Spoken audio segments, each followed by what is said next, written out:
She told me to leave if I couldn't keep up the conversation. So I walked out smiling, paid my own bill, removed her from our account, and watched her lose everything she tried to hide.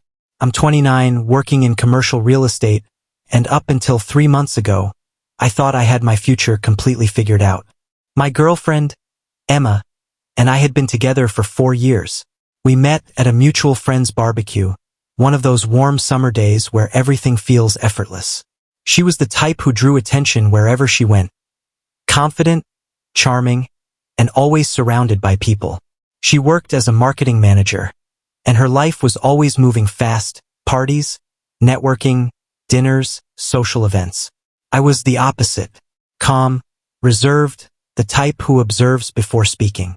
She used to say it balanced us out, that my quiet strength anchored her chaos. I believed her, until that night. The evening that shattered everything started out so ordinary. Emma had been planning a dinner for weeks. Her old college friends were coming into town, and she wanted to host a mini reunion at an upscale Italian restaurant downtown, the kind of place where the menu has no prices and the waiters wear gloves. I didn't know her friends well, but I agreed to go because that's what you do when you love someone. We arrived around 7:30. Her friends were already seated. Madison, loud and glued to her phone. Ashley, polite but constantly cracking inside jokes. And Connor, the wild card, her ex-boyfriend from sophomore year. When she mentioned him earlier, she'd brushed it off casually. "It was forever ago," she'd said. "He's just part of the group." I trusted her. That's what you're supposed to do in a relationship. Trust. For the first hour, things were fine. I laughed where I could, nodded when I didn't know the context, and listened as they reminisced about college parties, professors, and spring break trips. It was like watching a movie I wasn't in. Then I noticed something shift around 8:45. Emma's body turned slightly toward Connor. Her hand brushed his arm when she laughed. And her eyes, those eyes that once looked at me like I was the only person in the room, were now shining in his direction. At 9:15, Madison began telling a story about some embarrassing thing Emma had done at a fraternity formal. Emma was laughing so hard she nearly spilled her wine. I tried to smile along, but I felt like a ghost sitting at that table. Then Ashley turned to me and said, "You're so quiet tonight. Everything okay?" Before I could respond, Emma jumped in with a smile that cut deeper than any insult. "He's always like this, Mr. Silent Observer." Her friends burst into laughter. My face felt hot. I wanted to leave right then, but I stayed, out of politeness, out of habit, out of love that no longer felt returned. Then Connor decided to add his piece.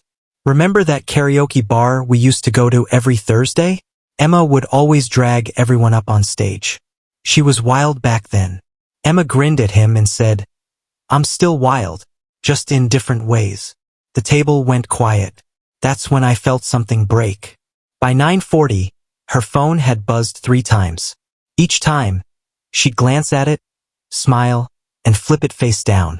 When I asked, she replied too quickly, "Just work stuff." I knew that tone, that sharp, defensive one. At 10 o'clock, I realized I had hardly spoken 10 words in 30 minutes. I was invisible. Then came that sentence, the one that would end us. "If you're just going to sit there silently, maybe you should leave." Her friends fell quiet. Connor smirked. So I left. I walked out slowly, calmly. I heard her laughing as I reached the door. Maybe she thought she'd won some kind of game. What she didn't know was that I was about to change the rules entirely. I waited outside in the cool night air for 2 minutes, my mind racing but my heart steady. Then I walked back in. Not toward her table, but straight to the server, Marcus, who had been nothing but professional all evening. "I'd like to pay for my portion of the meal," I said quietly. He looked confused. "Sir, the table hasn't closed out yet." "I know, just my part."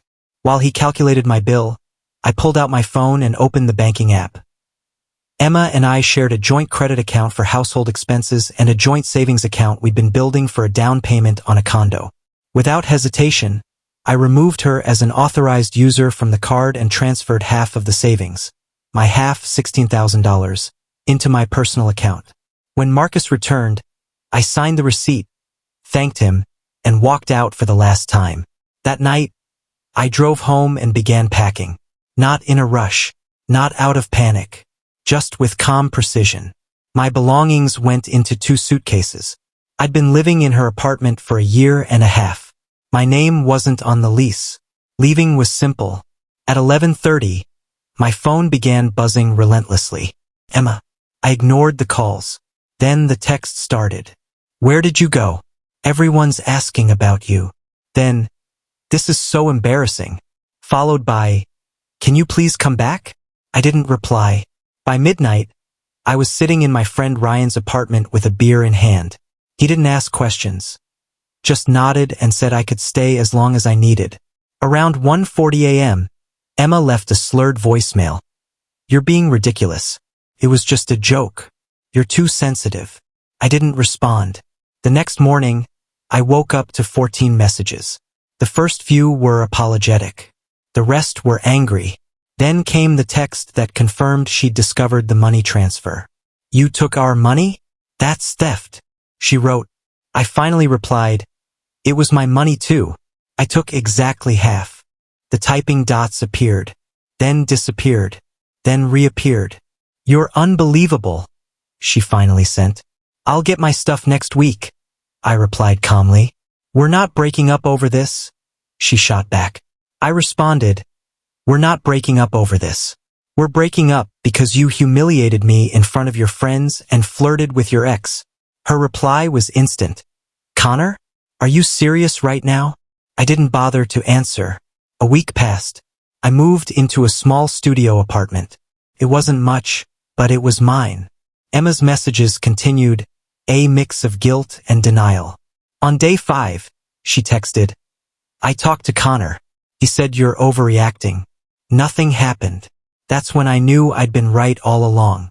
For days later, I got a call from Ashley, one of the friends from that dinner.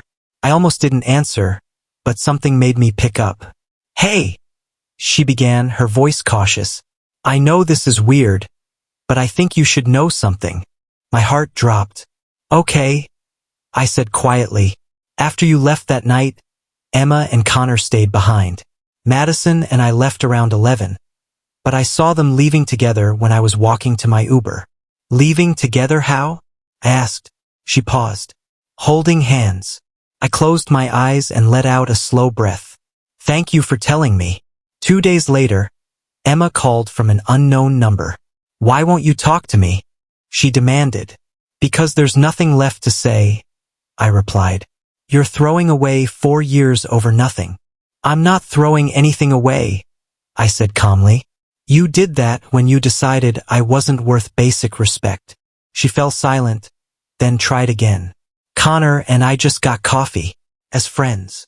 Friends don't hold hands, Emma. She hesitated. Ashley told you. It didn't mean anything, she added weakly. Then why hide it? Click. She hung up. 3 months have passed since that night. Emma tried reaching out a few more times, but eventually gave up. Through mutual friends, I heard that she and Connor are official now. Apparently, they'd been texting for months before that dinner. That whole evening, the laughter, the teasing, the maybe you should leave. It was all a test. She wanted to see if there was still a spark between them, and I was just the collateral damage. Madison later messaged me, apologizing for how things played out. I thanked her, but never replied. Some things are better left unanswered. Now I'm doing better. I've moved into a 1-bedroom in a nicer part of town. Work's going great. I even got a promotion last month. I've been dating casually, but I'm not in a hurry. Peace feels too good to risk again so soon. Sometimes, I still picture that moment in the restaurant.